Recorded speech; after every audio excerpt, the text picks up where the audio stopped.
Hotel का कयाम लोगों के लिए बहुत बड़ी खुशखबरी।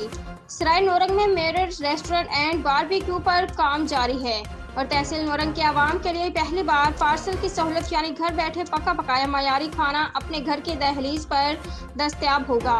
ईद उल फितर के बाद इफ्तिताही तकरीब होगी। मेरिट रेस्टोरेंट एंड बारबेक्यू सराय नोरंग में पहली बार एक मयारी रेस्टोरेंट का कयाम है जो कि फैमिली और नॉन फैमिली खाने पीने की सर्विस मौजूद है। मौजूदा हालात को मद्देनजर रखते हुए सिक्योरिटी का आला इंतजाम किया गया है। रेस्टोरेंट के साथ शादी हाल भी है। रेस्टोरेंट में इंतहाई मुनासिब कीमतों पर खाना मुहैया किया जाएगा।